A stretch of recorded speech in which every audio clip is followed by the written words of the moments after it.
Selamat pagi. Apa kabarnya kalian semua? Semoga masih tetap sehat dan juga selalu semangat ya. Walaupun kita belajarnya dari rumah, tapi anak-anak harus tetap ceria dan tetap harus semangat. Ya, ini hari Rabu, tanggal 12 Agustus 2020. Seperti biasa, kalau hari Rabu kita ada kegiatan belajar agama Katolik. Nah, bagaimana yang adik-adik TKA? Sudah hafal dengan nama ibu guru? Ya, betul. Nama ibu guru adalah Ibu Vira. Nah, nanti misalnya kalau ketemu di gereja atau misalnya ketemu di mana saja, anak-anak boleh menyapa ibu guru. Jangan malu-malu ya. Nah, sebelum kita belajar agama, kita berdoa terlebih dahulu. Minggu lalu, Bu Guru sudah ajar bagaimana cara membuat tanda salib yang baik. Ingat, gunakanlah selalu tangan kanan. Oke? Nah, kita siap-siap untuk buat tanda salib ya. Nanti mohon bantuan juga kepada papa dan mama untuk membimbing anak-anak. Soalnya masih ada tuh yang suka kebalik-balik ya, Roh Kudusnya kadang-kadang suka terbalik-balik. Jadi Bu Guru mohon bantuan papa dan mama untuk mendampingi. Kemudian biar kita lebih konsentrasi, anak-anak boleh membayangkan wajah Tuhan Yesus. Tuh di gambar sudah ada, wajah Tuhan Yesus lagi tersenyum loh ke anak-anak, ya kan? Nah, anak-anak boleh bayangkan dalam pikiran anak-anak, lalu nanti sambil tutup mata biar lebih konsentrasi. Yuk kita siap-siap untuk berdoa. Kita katupkan tangan, kita buat tanda salib dengan tangan kanan. Dalam nama Bapa, Putra, Roh Kudus. Amin.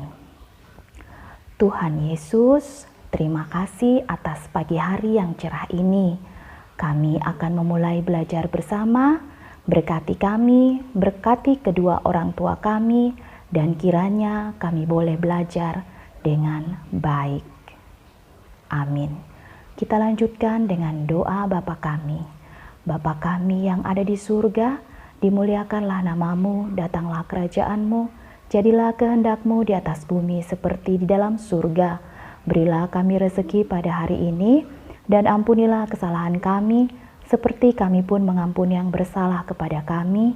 Dan janganlah masukkan kami ke dalam pencobaan, tetapi bebaskanlah kami dari yang jahat. Amin. Kita buat tanda salib kembali. Dalam nama Bapa, Putra, Roh Kudus. Amin. Nah, terima kasih yang sudah berdoa dengan baik. Semoga doa kita bisa diterima oleh Tuhan Yesus. Pastinya Tuhan Yesus akan senang menerima doa anak yang tekun, anak yang berbicara dengan sopan, dan juga penuh dengan kasih. Nah, di minggu ini kita di sekolah sendiri itu belajarnya tentang tema teman. Nah, anak-anak pasti memiliki teman kan? Nah, kalau dengan teman, anak-anak harus baik. Tidak boleh itu pelit-pelit, tidak boleh itu bombe-bombean, ya kan? Bombe-bombean tahu nggak? Ya, musuh-musuhan, ya ejek-ejek teman gak boleh itu. Jadilah teman yang bertutur kata halus, kemudian jadilah teman yang penuh dengan kasih, jadilah teman yang mau dan senang untuk berbagi.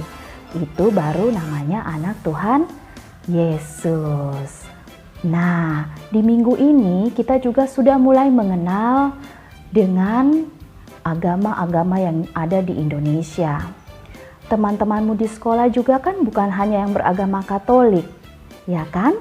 Nah, siapa yang tahu kalau di Indonesia itu ada berapa agamanya? Ada 1?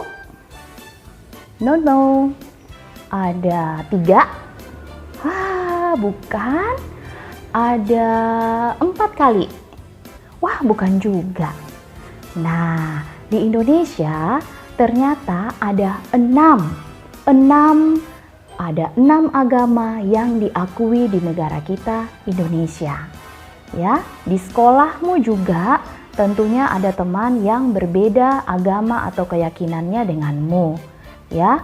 Tapi kalau di Sorowako biasanya yang paling banyak itu hanya agama tertentu, tidak semua agama ada di Sorowako. Tapi untuk Indonesia ada 6 agama yang diakui. Agama apa saja itu?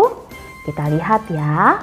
Tuh lihat, ada berbagai macam pemimpin-pemimpin agama.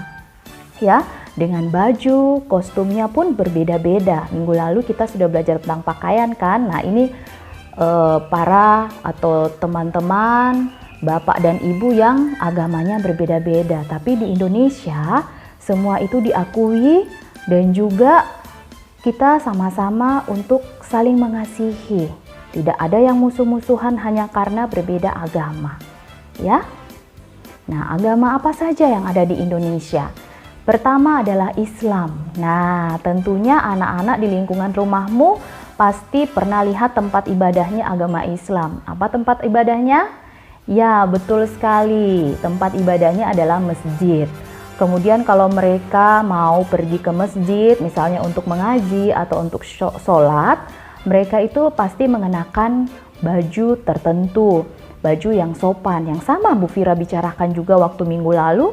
Ke gereja juga kan harus pakai baju yang layak, betul. Sama orang Islam juga kalau pergi ke masjid, mereka harus berpakaian yang layak, harus rapi, harus sopan, harus bersih, seperti itu, sama seperti kita.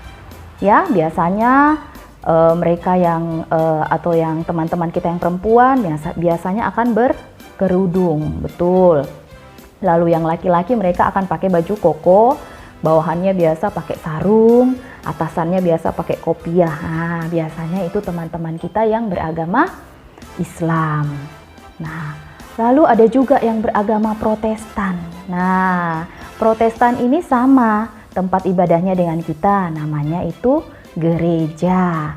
Nah, hanya ada beberapa hal yang membedakan antara Protestan dengan Katolik. Nanti dibicarakan lebih banyak lagi nanti kalau anak-anak sudah SD. Tapi kalau untuk sekarang yang paling kelihatan itu adalah kalau kita yang Katolik pasti kita berdoa, memulai doa dan menutup doa itu dengan menggunakan apa? Betul, yang tadi kita lakukan. Kita menggunakan tanda salib. Kalau teman-teman kita yang Protestan, mereka tidak menggunakan tanda salib pada saat memulai dan menutup doa. Ya. Kemudian ada agama apa lagi? Ini namanya agama Buddha. Nah, agama Buddha ini tempat ibadahnya itu adalah wihara. Ya, kalau di Sorowako sendiri Bu Fira belum menemukan ada wihara. Mungkin juga karena jumlah dari penganutnya tidak sebanyak agama Islam, agama Protestan dan juga agama Katolik. Makanya di sini belum ada tempat ibadahnya. Tapi ada teman-teman kita yang beragama Buddha. Ya. Nah, biasanya kalau anak-anak nonton film-film itu ada biksu-biksu, ya itu biasanya mereka beragama Buddha. Lalu ada agama apa lagi? Nah, agama Hindu. Betul. Agama Hindu ini ada tempat ibadahnya di Sorowako. Itu disebutnya pura. Ya.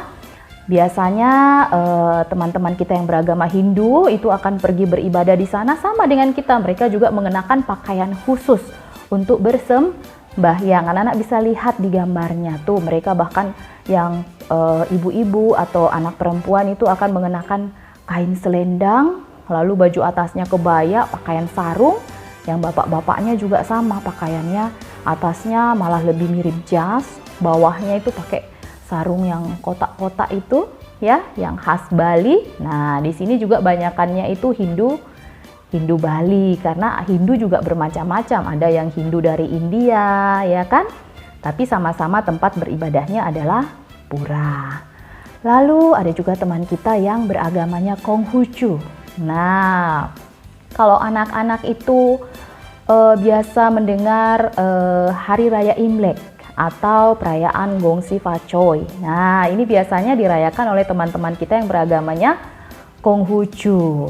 Ya, ini adalah salah satu agama yang banyak di daratan Cina. Jadi teman-teman kita Ada beberapa yang juga itu menganut agama Konghucu. Ya, wah banyak sekali ya ternyata agama di Indonesia khususnya yang diakui. Agama apa yang belum Bu Fira sebutkan ya? Ada nggak? Anak-anak tahu nggak agama apa yang Bu Fira belum sebutkan? Hah? Agama apa? Ya betul, agama kita sendiri, agama Katolik. Ya, siapa anak Katolik? Wah, semuanya anak Katolik ya.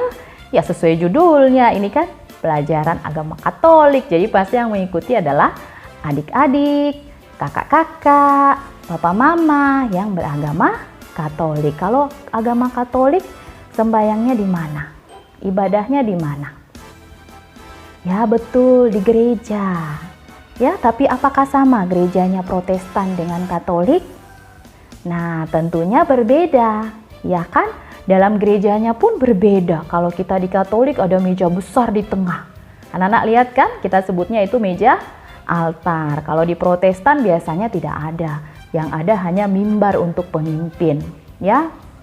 Kalau anak-anak kapan-kapan jalan ke jalan-jalan atau ada yang menikah di gereja Protestan, anak-anak boleh lihat, oh ternyata bedanya ini ya.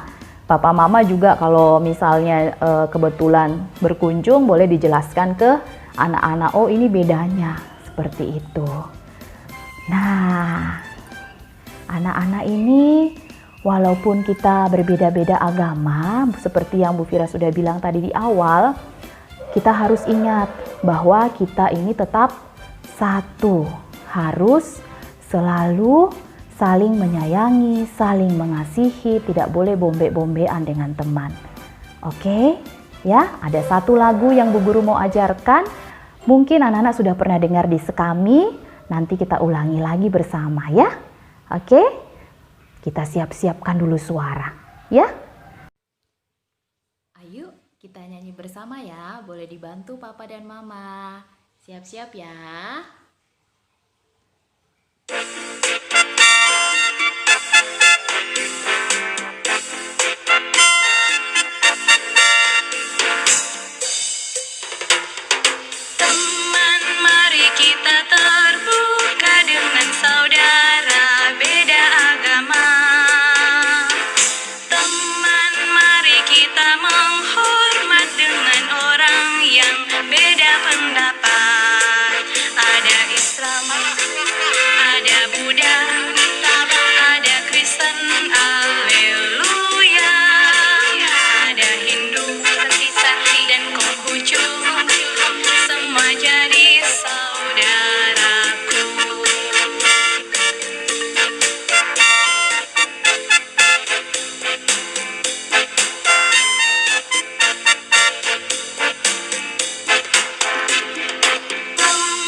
Anak-anak nanti boleh diulang lagi ya lagunya ya.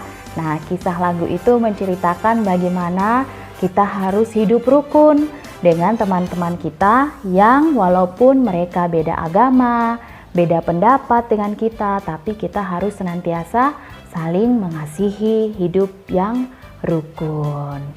Nah, apalagi ya yang Bu Fira akan ceritakan? Kita lihat lagi berikutnya. Nah, anak-anak harus bangga menjadi seorang anak Katolik. Ya betul, kita harus bangga. Bangga karena Yesus sudah menebus kita. Yesus sudah membersihkan kita dari dosa-dosa. Yesus rela mati untuk kita demi menebus dosa kita. Makanya kita harus bangga. Nah, ada enggak yang malu jadi anak Katolik? Nah, anak Katolik itu tidak boleh malu, harus berani, harus bangga. Kenapa kita harus bangga jadi anak Katolik? Karena anak Katolik itu rajin berdoa. Ya, anak Katolik itu rajin berdoa. Semua yang di sini rajin gak berdoa? Sebelum makan, sebelum berangkat ke sekolah, atau sebelum keluar rumah. Misalnya setelah bangun pagi, ya, ataupun misalnya hari Minggu, ada kegiatan ibadah, rajin gak berdoa? Nah, Bu Guru harap anak-anak Katoliknya Bu Guru semua rajin berdoa. Kalau perlu kita yang mengingatkan orang di rumah untuk rajin juga berdoa. Lalu anak Katolik itu kenapa kita harus bangga? Karena anak Katolik itu penuh kasih ke siapapun. Misalnya temannya terjatuh, dia bantu. Misalnya ada nenek-nenek mungkin keberatan membawa barang-barangnya, dia bantu. Misalnya mama dan papa juga kesulitan di rumah, misalnya tidak bisa mama ambil buah di kulkas karena lagi sibuk masak di depan kompor. Nah, anak-anak membantu, itu juga penuh kasih. Atau ayah, lelah sekali ayahku pulang kantor, aku buatkan deh teh. Nah, itu anak yang penuh kasih. Lalu anak-anak juga harus bangga jadi anak Katolik, karena anak Katolik itu senang berderma, senang berbagi, ya kan? Kemarin ingat waktu ada peristiwa banjir besar di Masamba, ya kan? Anak-anak diajak atau orang tua juga diajak untuk menyumbang pakaian bekas, makanan, susu juga, lalu popok, sarung, tenda, tampungan air. Nah, itu namanya berderma atau berbagi.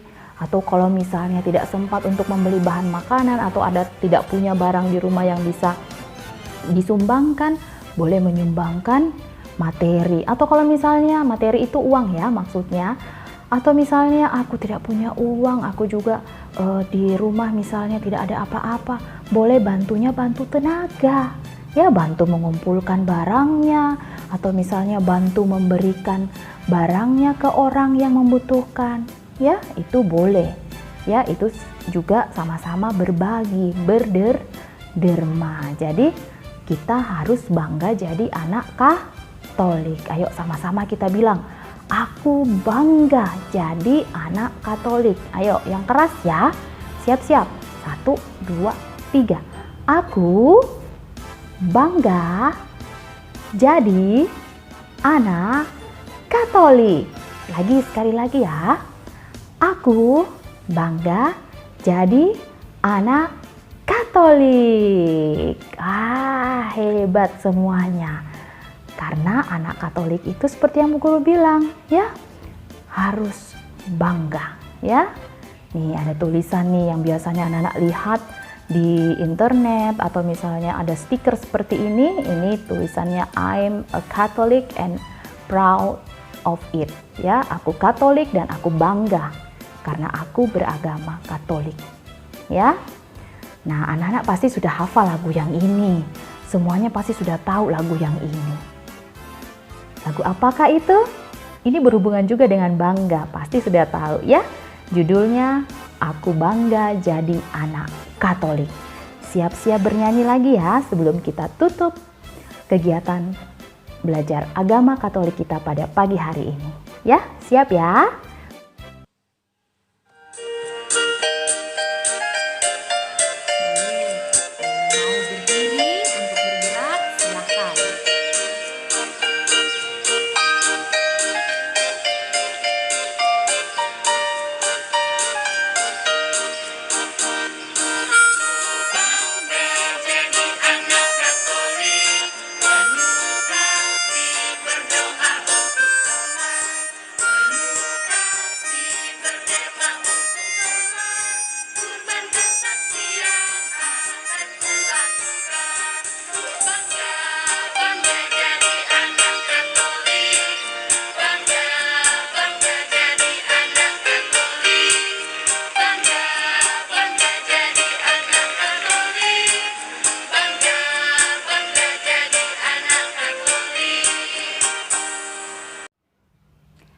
Nah, anak-anak tadi sudah bernyanyi bersama Bu Guru, bersama Papa dan Mama. Nanti boleh diulang lagi lagunya. Ya, Nah, setelah kegiatan agama, pembukaan dari Ibu Guru juga yang barusan, anak-anak boleh lanjutkan ya dengan mengerjakan worksheet. Nah, worksheetnya ini atau LKS-nya ini terlihat gambar seorang anak Katolik yang mau berbagi dengan sahabatnya. Sahabatnya ini kebetulan seperti teman kita yang di Masamba kemarin sedang mengalami bencana. Jadi, dia menyumbangkan permainannya, alat-alat bermainnya yang sudah tidak digunakan lagi untuk dapat digunakan oleh temannya yang mengalami bencana. Jadi anak-anakku, anak-anak Katolik, ingat selalu untuk rajin berdoa, senang untuk berbagi atau berderma, dan juga ingat harus penuh dengan kasih. Baiklah, demikianlah perjumpaan kita pada pagi hari ini. Walaupun waktunya singkat, semoga membawa manfaat yang sangat banyak buat anak-anak. Buat Papa dan Mama, tetap semangat ya. Yuk, dadah!